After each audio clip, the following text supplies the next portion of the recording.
Welcome back, high school hockey fans. It's another edition of This Week in Wisconsin Prep Hockey. I'm Mike Hammett, along with the panel, I should say, Dan Bauer, Bill Berg, and Bill Berg Jr., the brain trust of the whole thing. They're all here. We got plenty to get to. Let's go ahead and do it. Games of the week. Burglar, Wausau West, We and had Notre we had Dame. planned on making the championship game of the Wausau West uh, tournament as the game of the week. I couldn't attend it, but I mean, I don't know. It wasn't much of a game anyway. I mean, Wausau West beat Middleton like 8-1 or 8-2 on Friday night. The best game was Notre Dame versus Oakland Memorial. That was a 1-0 game won by Notre Dame in overtime. And that set up the championship of Wausau West versus Notre Dame. But the drama was gone. It was 11-2 Wausau West.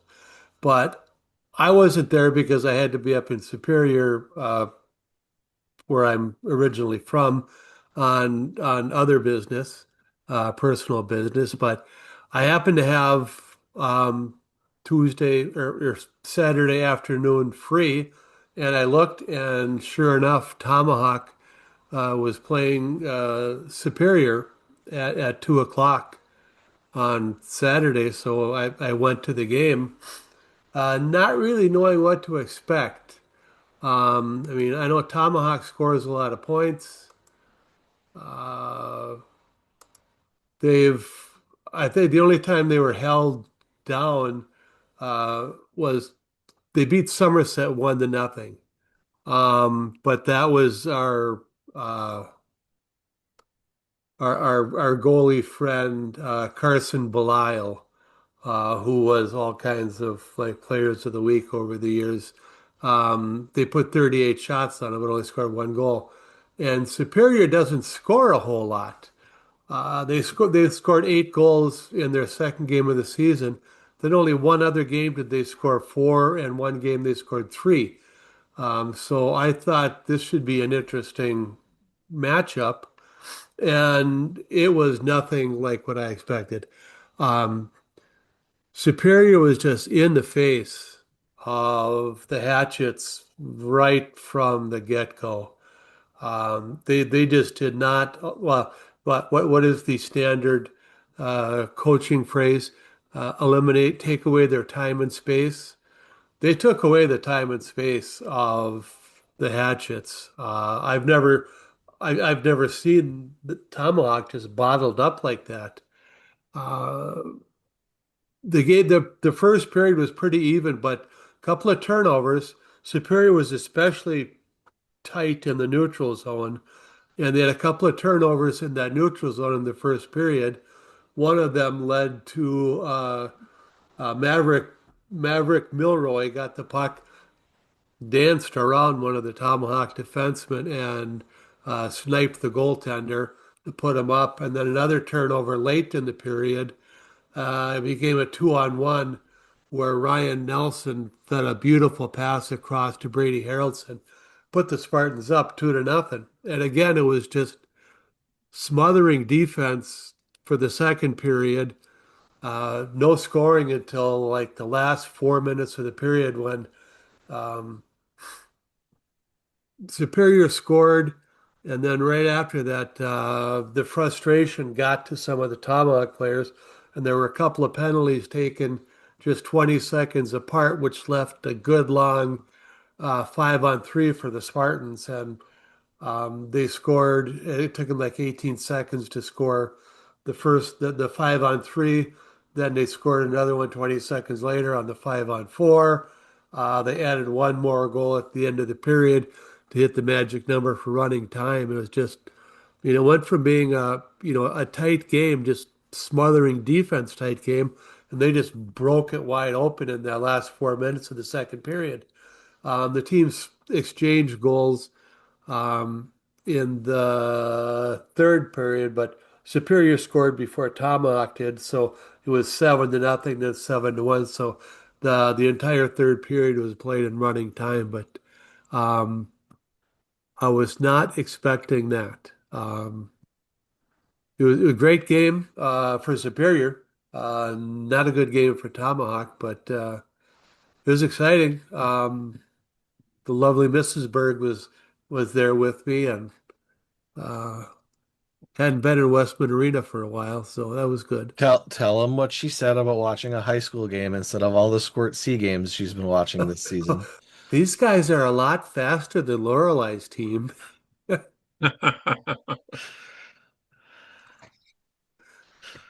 Bill, do you think that what Superior did? Do you think maybe that's something that Tomahawk hasn't seen this year? I don't know. Um, I mean, I've seen Superior play against teams that had like one or two superstar players, and they just focus on that player and they basically take him out of the game. But they took Tomahawk's first line out of the game. Um, the goal that was scored was the second was a power play goal they got, but yeah, they just shut him right down. I um, yeah, it's the first time I've seen Superior play, so I don't know if that's normal for them, but it was good. Is is Tomahawk in that sectional with Superior? The section of death, yes, They are in that too. yeah, Oh my which now has a goodness. new favorite, which we'll get to later. Okay. Dan Bauer, you had the girls' game of the week. Brookfield taking on the Badger Lightning. Yes, I made the trek to Poppy Waterman Arena, one of the most interesting arena names in the Dells, and a couple of storylines heading into that game. Brookfield came into the game on a 10-game losing streak, so they were obviously hoping they were going to be able to end that. And then it was also Cancer Awareness Night. For the game, and both teams came out, and there was a lot of pink in the rink, as they say. Um, one interesting start to the game. I don't know if I've always you pay attention to this maybe a little bit more when you're a coach, but teams always gather at their net. And then I think girls are a little bit more paying a little bit more attention to this than boys do, but they do not want to be the first team to break the huddle. And this was probably the longest I've ever seen two teams stare each other down, both of them just looking at the other end, sort of gesturing like, hey, you guys need to go, like you're the visitors, whatever it might be. I thought the referees were going to have to actually just go and drag them off the nets at one point, but finally they did break it down. Brookfield went first, and just so Brookfield, that you don't forget, even though you went first, you still ended up winning the game. So it didn't jinx you. But it was a good game. Maddie McLeod for Brookfield's one of the more entertaining players, girl players in the state, and she opened up the scoring in the game with a power play goal. Uh, Brookfield really dominated most of the game, or at least the shots on goal part. They outshot Lightning 16-4 in the first period, and it was looking like it was going to end up 1-0. But the Badger Lightning got a power play towards the end of the period, and they made a couple nice passes. It crossed from down low to the flanker, and she took a nice shot. And Kirsten Hagen was right nut front of the goaltender, and just really did a beautiful deflection right at the top corner of the net to tie the game at 1. The second period came out, and Brookfield again dominated in the shots on goal. But it was Badger Lightning who took the lead in that second period. Martha Weiss, one of the prettier one-timers I've seen this year. She got a pass from the left wing wall. She opened up in between the slot, like between the top of the circles, and just right off the pass, one time to really nice shot. Put Badger Lightning up 2-1, and then headed to the third period. Brookfield tied it fairly early in the third at 2. The Lightning then had to kill off back-to-back penalties in the last probably 6 minutes of the game. And when they say that your best penalty killer is sometimes or more often your goalie, that was certainly true. Olivia Renberg for Badger Lightning finished the game with 42 saves, and they killed both the penalties off, which, normally gives you a little shot of momentum. But it was McLeod who ended their momentum and their chance and ended the losing streak with 127 to play. She's one of the few female players I've watched who really is fearless driving the net. Like she'll take the puck wide, lower her shoulder, and really go to the net no matter what. I didn't see her do that much in this game, but she did dangle her way around a couple of defensemen late in the game and got in tight and scored. And that turned out to be the game-winning goal. Brookfield ended their losing streak, came away with a 3-2 win. Dells is always one of my favorite places to go because there's a restaurant, Denny's, not Grand Slam Denny's, but Denny's, home of the world famous cinnamon rolls. And so I'm always happy when I get to go there and get some breakfast at Denny's the next day. I want to just throw in quick. I also, on my way back home that day, the next day, wound up in Stevens Point at KB Willett to watch my daughter's Augsburg team play against Stevens Point, and then decided, well, since I'm here, I might as well stick around and watch Hudson and Spash play. So I did that. Great game. The intensity, the speed, the skill, like clearly two of the state's best D1 programs. Again, as we've talked about, it's a shame they're in the same section, but they are.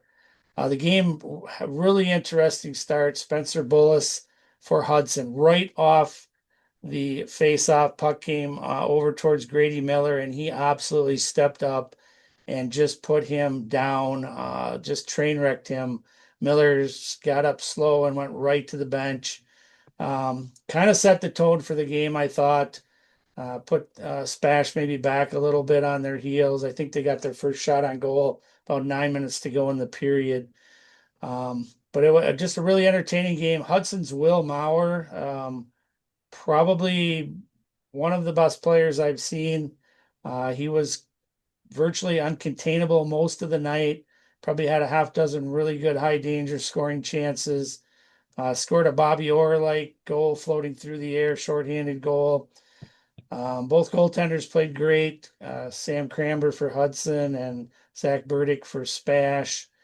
Hudson took a 2-1 lead into the third. Grady Miller got a little bit of revenge and tied it with 3:15 to play. And Hudson came back in 15 seconds to go up 3-2.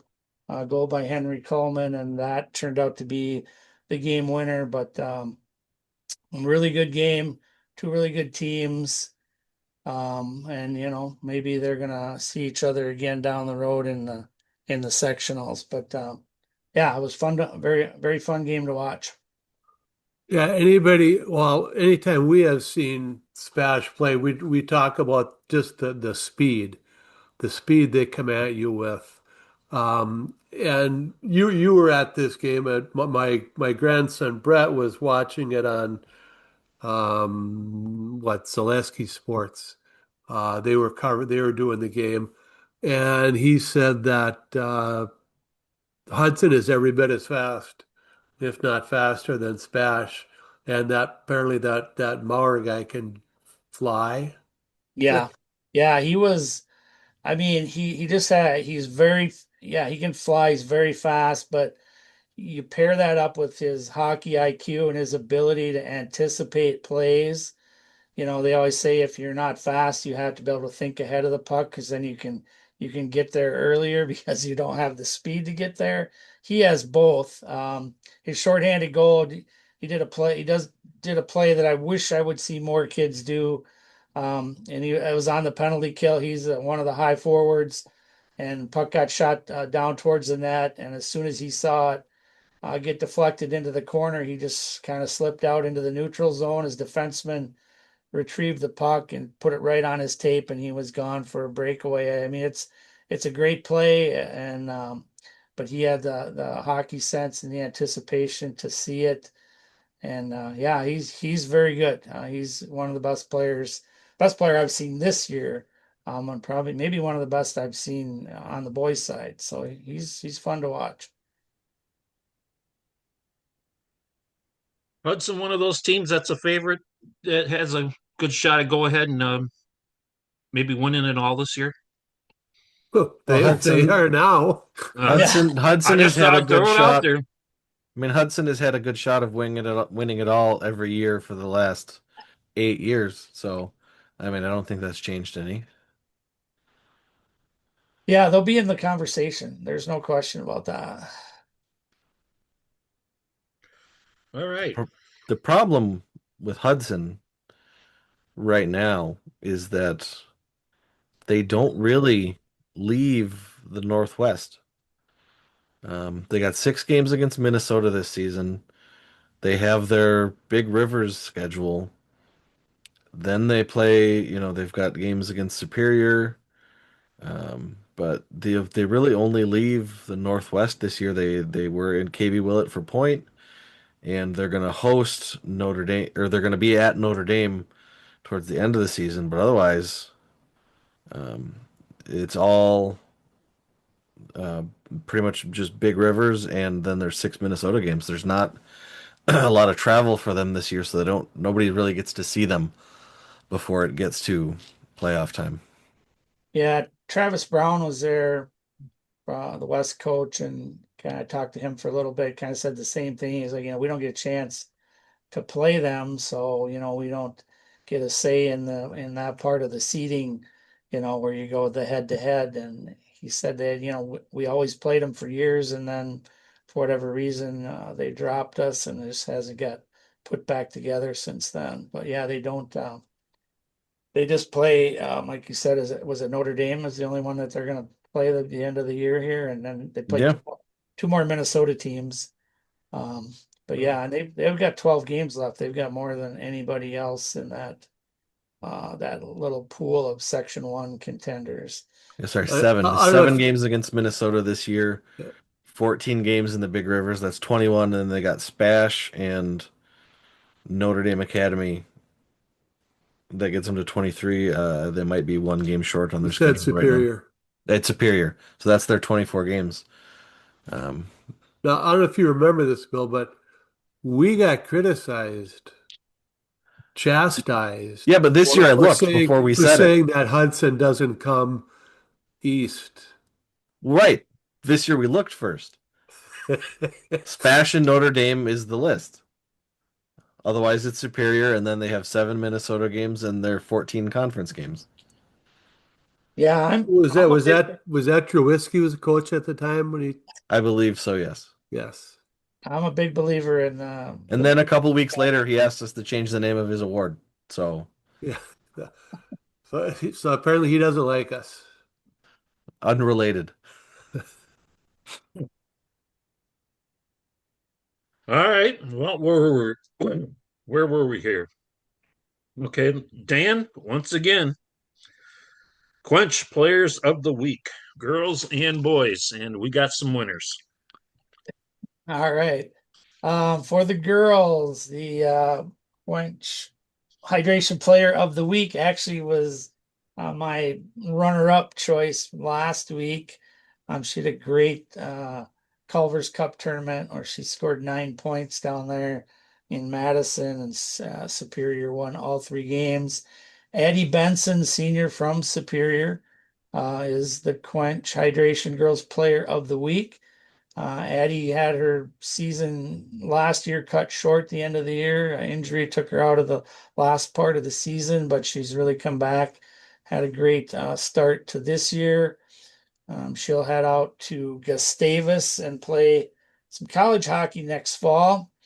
So her week, she a couple of really nice wins for Superior. She had 2 goals and a 4-0 win over Rock Ridge, Minnesota. And then on Saturday in a big section game, she had a goal and 2 assists and a 3-2 win over Hayward.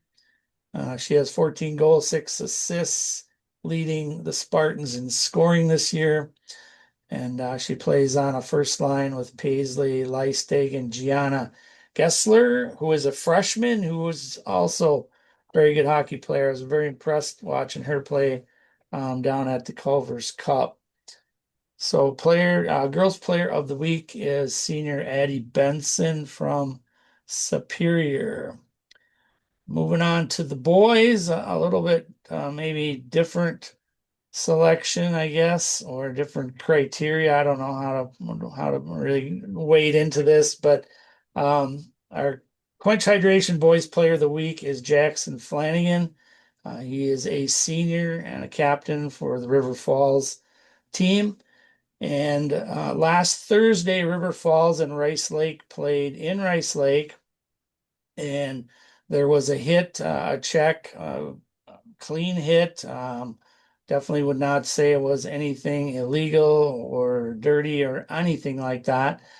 Sent Brendan Woods of Rice Lake into the boards, and he kind of went in backwards a little bit, like back first, and his head snapped pretty hard onto the dasher boards. He was, as his dad told me, out cold for 30 minutes.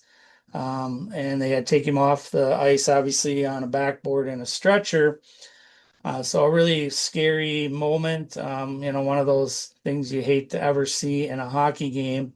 And as they were getting Brendan off of the ice, Jackson, the captain for River Falls, gathered all the players from both teams together.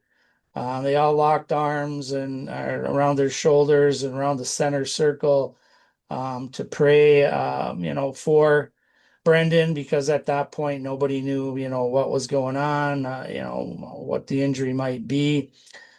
Just a really uh, great display of character, and just for a young man to think of that and come up with that and be willing to step forward and do that in that situation. I thought that was pretty awesome, and something that should be rewarded. I know, we spend a lot of time talking about wins and losses and championships and goals and saves and all that stuff, but really the big benefit of being involved in high school athletic comes from what you take away from it. And I always told people, like, I've never had a kid come back and thank me for teaching them how to shoot or how to break down a power play, but I've had many of them come back and thank me for lessons that they learned and character that they built when they were playing the game. And that's really what it should all be about. And so I think this is a great way to recognize Jackson. And so Jackson is our Quench Hydration Boys Player of the Week. Young man that got hurt on that play. Have you heard any more about him? Yes, he is. Like I said, he was out for 30 minutes. It was obviously concussion. He is back home.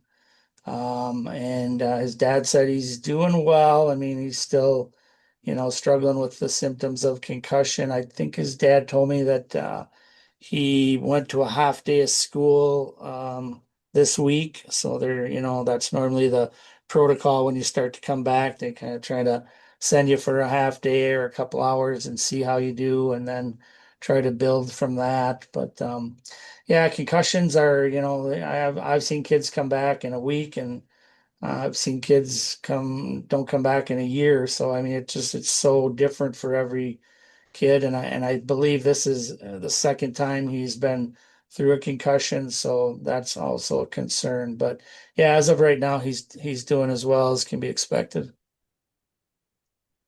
That's good to hear, especially when it's more than his first concussion, because those things can really linger around for a while. All right, Bill Jr. Everybody going to get up a little bit closer to their computer monitor, and they want to know the top six, Division One, Division Two, and girls. Some teams thinking, no, maybe we got a shot this week. Well, the votes have been tabulated, and you will be more than happy to unveil them right now. Unlike when Notre Dame or Nina beat Spash and didn't get to take the number one spot, Hudson beating Spash does get to take the number one spot. Hudson is number one this week, moving up 3 spots to number one. Spash drops to number two. Wausau West is still third. Nina drops 2 spots to number four. They lost a game to University School this week. Madison Edgewood is still number five, and University School is still number six. Also receiving votes in Division One is a weird list you would not have anticipated in any other season. De Pere, Fox Cities, and Sun Prairie, which We is haven't pretty heard from Sun cool. Prairie in a few years. Have we heard from Sun Prairie since 1997? I mean, they're always good, but are they like ranked good? Has it been that long? Well, that's when they won the state title. Being from Anago, we remember that quite keenly. Yeah, I think I figured that. Like Sun Prairie's always like they always have a solid team, of the Madison area teams. They're usually pretty good, but ranked is not something that we usually see from them. I mean, from time to time it happens, but they've received votes. They haven't cracked the top six yet, but they've received votes pretty much every week. Yeah, I think they are, just kind of right on the edge there. I mean, I don't know that they have that real, what you call signature win at this point, but they've won their last 6 games, which that doesn't hurt. And, their only 2 losses are to Verona and Muskego. So, And Muskego has also gotten votes. They didn't get any this week, but they have gotten them this season. yeah, they're an interesting. I got a little blurb on them in my column this week. I talked to their coach, and I didn't really know much about them. Didn't actually know how many schools. I hadn't really looked. So yeah, just got a little background, a little history lesson on them this week. All right, Junior Division Two. What do we Division got? two is the same as it was last week. Northland Pines at 1, Wanakee 2, McFarland 3, St. Mary's Springs 4, River Falls 5, and Baldwin Woodville 6. Also receiving votes were Amory and Somerset. No changes in the Division 2 rankings this week, which is, since they've gone to 2 divisions, an oddity for the Wisconsin Prep Hockey rankings. Usually the Division 2 rankings tend to be much more volatile than the Division 1 rankings are. Other than maybe the top 1 or 2 spots, usually the rest of them shuffle around pretty heavily for most of the season. Yeah, I think that for me, just looking at the poll this week and looking at what they've been doing the last couple of weeks, I still think a team that's going to be interesting to keep an eye on is Somerset. I mean, I know they're not even 500 right now. They're at 5-7, but 4 of their losses are to Minnesota teams, and then their losses in state are Northland Pines, Monona Grove, and Tomahawk. So, I mean, the teams they've gotten beat by are good hockey teams, and like I was saying earlier, I am a big believer in the Minnesota factor, and that you go over there and play. It makes you a better team and better prepares you for the playoffs come February, and that's obviously something Well, they do. there's a lot of people around the state who agree with you so much that they say that teams shouldn't be allowed to go over and play in Minnesota and that it's not fair to the rest of us. That's a terrible idea. I know. I agree, Anybody but it comes up every year in the Facebook comments. Like the year that's anybody can get on a bus and go and play a Minnesota team if you can get them to play. right. I mean, what was it? 2013 Superior won state with a losing record, Yeah, having beat 3 teams at state that they lost to during the regular season. And everybody's like, well, it's just because they play all those Minnesota teams, and they only played like 7 games in Minnesota that year. yeah, no, it makes a difference. I mean, and yeah, I wish we would have more crossover games between at all levels, Division One, two, and girls. I think it's good for Wisconsin hockey, and if you can get games over there, yeah, I would definitely recommend doing I mean, that. the youth programs up in the Northwest all play a bunch of games against Minnesota, all the way growing up. So Yeah, Well, it why wouldn't they in high school? I mean, if that's the closest people to you, just makes sense. when you play against the Minnesota teams, I'm not going to say it's a different kind of hockey, but it's a much more physical game. That's why when Tom Hawk went to Superior, they were just smothered defensively by Superior. And I didn't see the Hudson Smash game. I'm going on Brett's word, who said that Hudson pounded the, let's say, snot out of Smash in that game. That I don't know. I mean, they were very physical. That there's no question about that. I think that was part of their game plan for sure. It was not a lopsided game by any stretch. Spash had some really good scoring opportunities they didn't convert on, as did Hudson. I mean, that's the fun part of watching a game like that is they create a lot of really grade A chances. So the goaltender, you have to have good goaltending or you won't last in games like that. So, but that when you look at Division 1 and you look at Section 1, don't go to sleep on Superior and the fact that they don't have a very good record and maybe early in the year they haven't played as well as maybe people think. I mean, they're going to play. I just looked this up. Five more Minnesota teams. They've already played seven, so they're going to play 12 this year. And then they got USM and Brookfield yet too. So of the West Superior Spash Hudson, I know we're jumping back to Section 1, but they had clearly have the strongest, most difficult schedule ahead of them yet, which is, probably going to help prepare them for that the section of death. All right, moving on to the girls. The top four are the same this week. Bay Area is still unanimous number one. Western Wisconsin is second. St. Croix Valley is third. Lakeshore Lightning are fourth. Fifth and sixth swapped this week. Eau Claire area moved up one to fifth, and Black River Falls dropped one to sixth. Also receiving votes are Beaver Dam, Central Wisconsin, Fox Cities, Hayward, Superior, and University School. So if you're keeping tabs, that's 12 of the 27 girls team received votes for the top six this week. Yeah, I mean, I have like when I teams that I keep an eye on or whatever beyond the six that we had there. I have eight more teams that I think could easily slide into that seventh spot on any given day. Obviously, the big news on the girls' side is Bay Area finally lost after 36 straight games. Their winning streak ended over in Gentry Academy over at Minnesota this past weekend. So that's over, but they came back on Saturday and started another one. They got a win over the Metro Lynx. So Central Wisconsin Storm got a big win. They beat Western Wisconsin on Friday, 2-1 in overtime.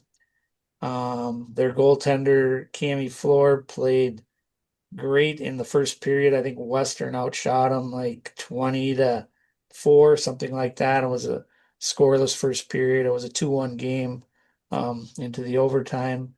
Fusion's still there. Congrats to Matt Cranston on getting his 350th career win. That's a pretty great milestone for him to achieve. And I think the couple of the two teams that I look at right now as knocking on the top six door would be Fox Cities.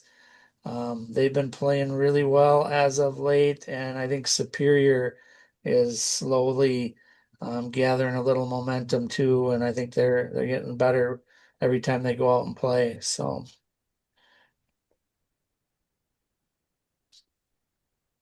Right. All right. Our games of the week coming up this week. Thursday, Verona at Sun Prairie. Verona did beat Sun Prairie earlier in the year.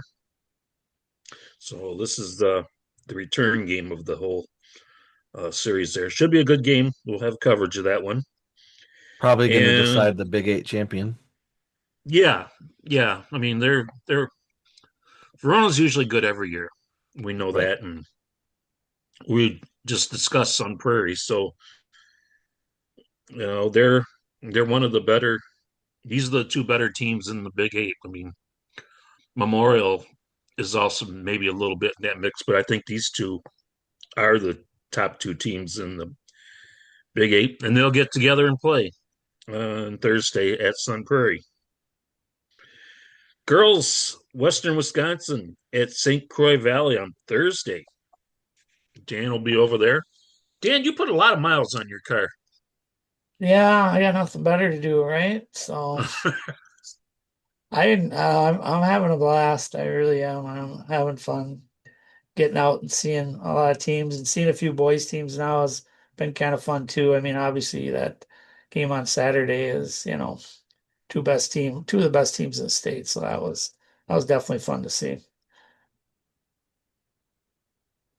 And our final thoughts. Anything you guys want to open up for discussion here?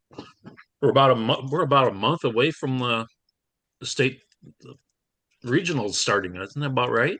Well, I'm going to open up a question, just a theoretical type question, for you guys.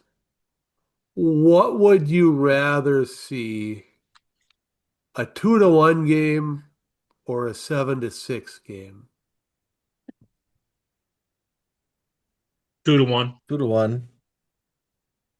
Yeah, I think I would have to agree. Because, well, I would too. As Dan mentioned, the game he was at, Smash and Hudson, it wasn't 2-1. It was 3-2. But he talked about all the speed and the skill and generating good scoring chances, and that's why you see when you see it like in the game that I was at, when turnover in the neutral zone and a 2-on-1, beautifully played 2-on-1, and the pass across, beautiful play, nice setup. What would make it even better? A great save at the other end by the goalie. I mean, that's just adding another great play on top of great plays. So yeah, I'm always been a fan of the 2-1 game as opposed to the high scoring games. The high scoring games, you just kind of get the feel that the goalies aren't having a very good night, or the defenses aren't very good. And yet, if you talk to people who don't know much about hockey or maybe don't watch a lot of hockey, they look at us like, you think a 2-1 game, how could that be exciting? But they can be, and that was exactly the point. Like you want to see those great offensive setups, but you also want to see those great saves. Um, Robin guys, that's just, yeah, fun to watch. And like that game, and you want to see that end-to-end action where teams are able to get out of their zone efficiently, and you like to see a lot of plays off the rush. I think Hudson probably had three or four 2-on-1 chances in that game. And again, the goaltender for Spash did a really nice job of taking some of those opportunities away from them. And when you think about a 7-6 game, you're thinking probably maybe a little bit more of a sloppy game. I'm sure coaches would probably be, a lot of coaches would say that. They don't want to give up 6 or 7, but you know, it ends up being that way. Yeah, speaking I don't mean to change the subject here, go all change leagues here, but there was a game last week in the NHL. Somebody was getting beat badly, like 6 or 7 goals, and they wanted to put in the backup goalie, and he was hiding Yeah, in it the was the tunnel. Blackhawks, Did you see that? As St. Louis and the Blackhawks. Blackhawks and St. Louis. Yeah, Bennington didn't yeah, want to come out, and the backup was hiding.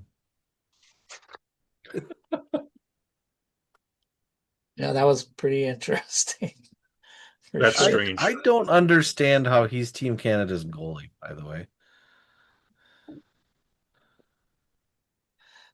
So, I don't either, a but couple.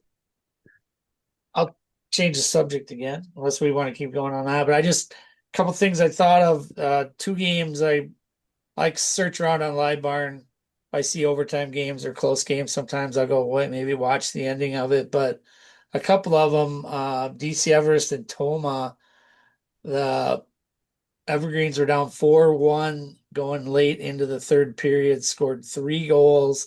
to send it into overtime, and then in overtime, their goaltender Zach May grabbed a potential icing and fired it up to the far blue line and turned it into a 2-on-1. And they scored the game-winning goal off of his assist, so that was a pretty cool finish in that one. And then University School in Muskego went to overtime, and I had to go back and watch this one a couple times. The very ending, it was like, I believe it was like the last 30 seconds of the overtime. Muskego was rushing to the USM end, and a couple players for USM changed, and only one came back on the ice, and they held a player back. And their goalie made two great saves, or the game would have been over. But they got the puck. Coach tapped the player on the shoulder, sent him off. They put it right on his tape on a breakaway, went down, scored. They won the game in overtime. So that was a pretty crazy finish to that one too. So there was some pretty fun ones. And then we've talked about Calvin Lakowski for Black River Falls. Like, the guy's like a goal scoring machine. And he scored 3 goals in the third period in a row to send Black River and West Salem to overtime, and then got the overtime game winner too. So So it was he just took crazy. over the game. What's that? He just took over the game. He can just, I got to go see them play. Like, he can just score. He has 150.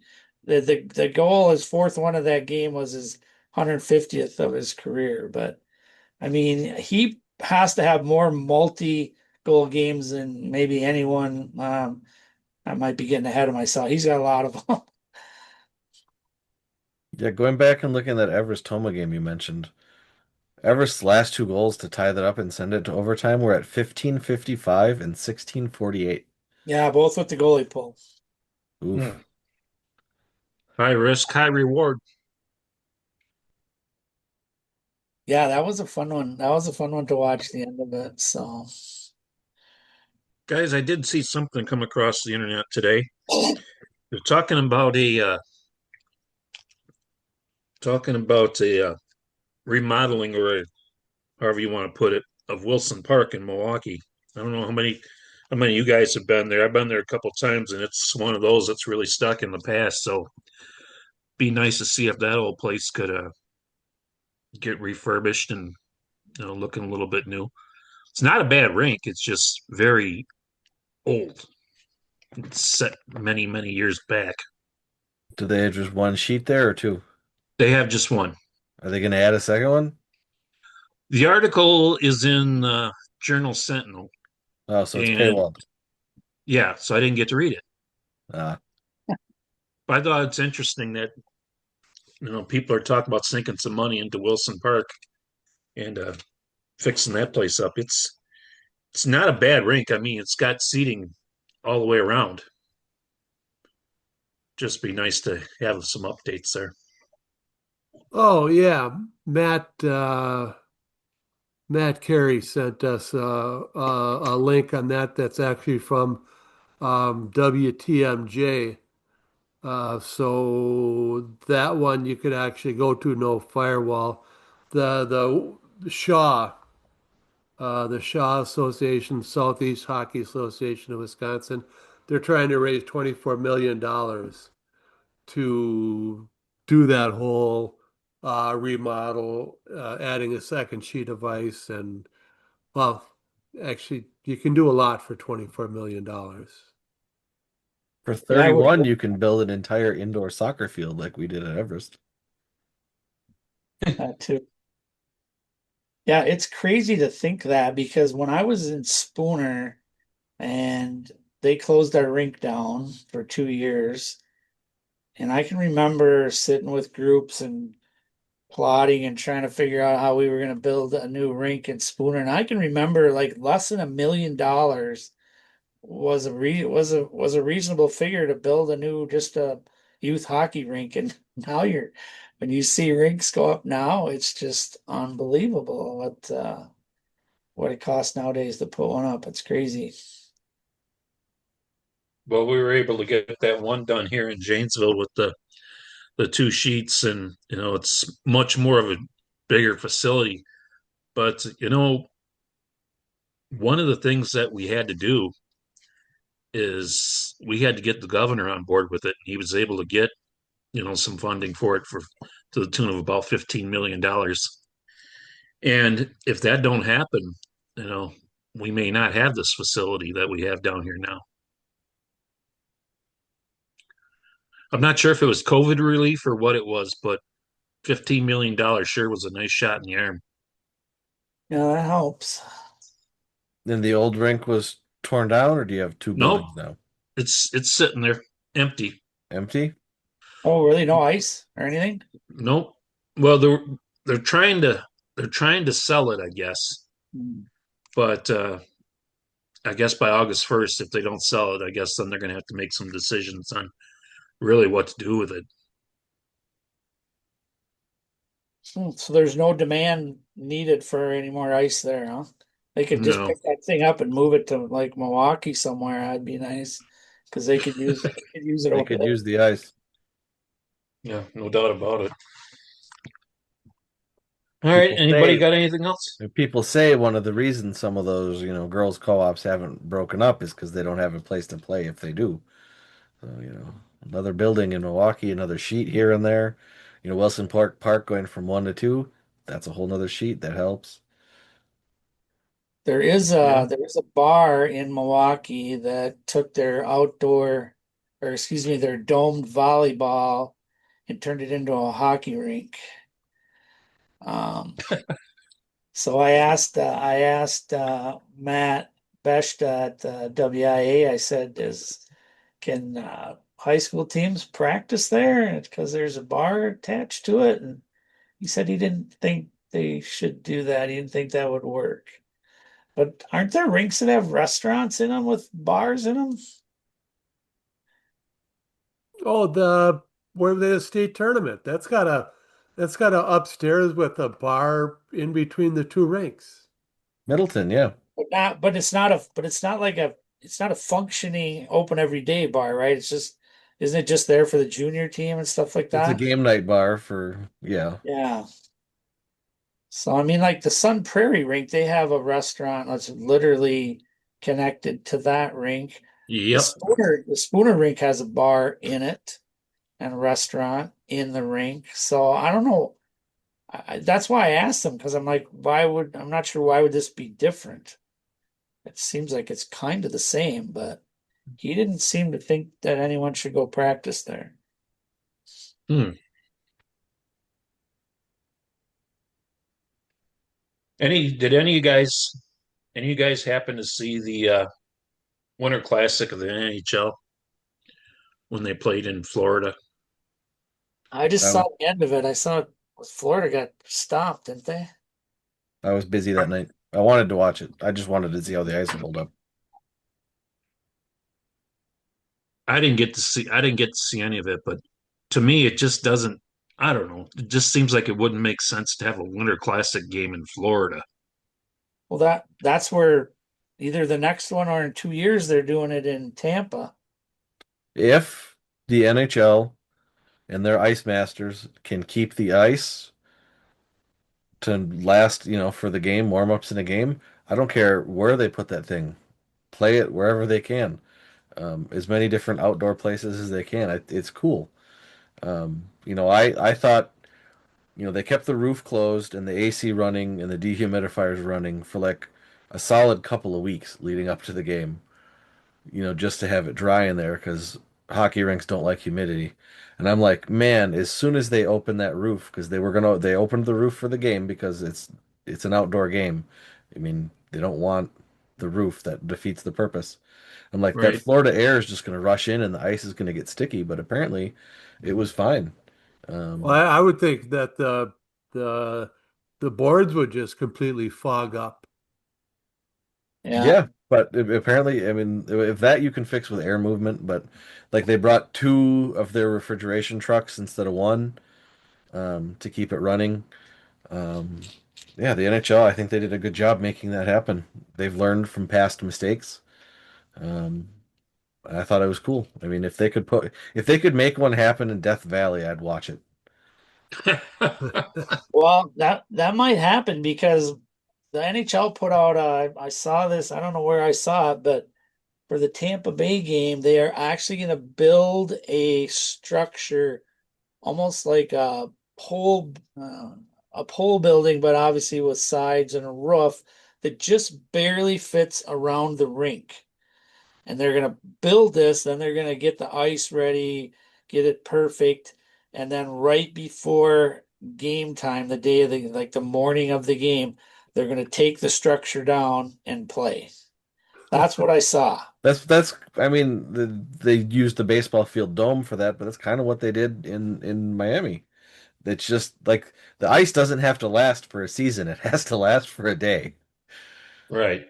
And you know, I think the estimate I saw said the NHL had to spend like an extra $250,000 on, refrigeration type equipment to make that happen. But $250,000 is nothing when you think about, the live TV audience and all the stuff that happens around the game. Like that's nothing. Just you do it. It makes it make it. It's awesome. I think next year's, if I heard correctly, next year's Winter Classic is in Utah. Yeah, I think you're right. I think the Tampa Bay might be like 28th or maybe even 2029. It's out there a bit, I think. I'd like to see one, up in Alaska. I would too. Kind of like Mystery Alaska. Yeah. Absolutely. A place where you don't need, you know, serious refrigeration trucks and high-end technology. You just need it to, be cold that day. Yeah. Yeah. Well, it was the other day up there. If Yeah. it's going to be in Utah, they could okay, they put it in, that Monument Valley, where they shot all those great John Wayne movies. And what a great backdrop that would be. Some of the mesas and stuff they have, rock formations they have out there. That's what I was thinking. Let's have one at Lambeau Field. I thought the one was really good when they had it at Michigan Stadium. Would they have like 90,000 people there That was one just of the watch a early game? ones. Yeah, yeah, it was. That was good. That was one of the early ones, and then they had the one with I think it was Buffalo and Pittsburgh at the old Ralph Wilson Stadium.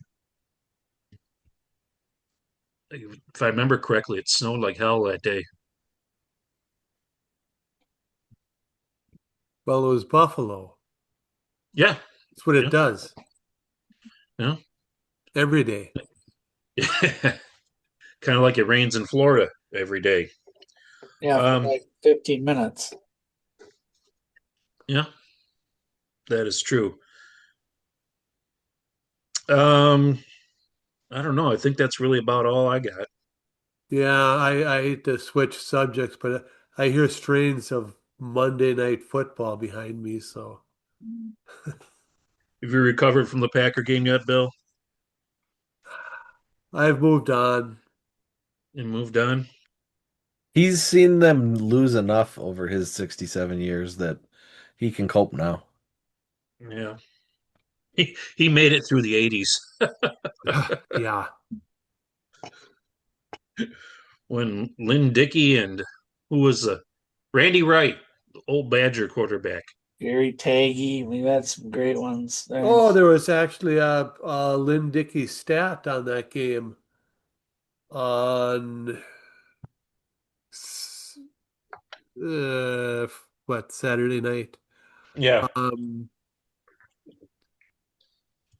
what that Love, the first quarterback to throw three touchdown passes in the first half of a playoff game since Lynn Dickey in 1982 Oh, was that the for the Packers.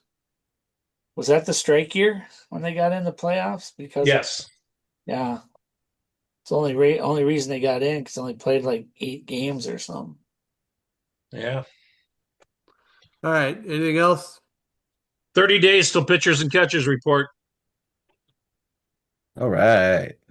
All right. Take us home, MJ. All righty. Well, for the Berg family and Dan Bauer, who goes all over the state, I'm Mike Hammond.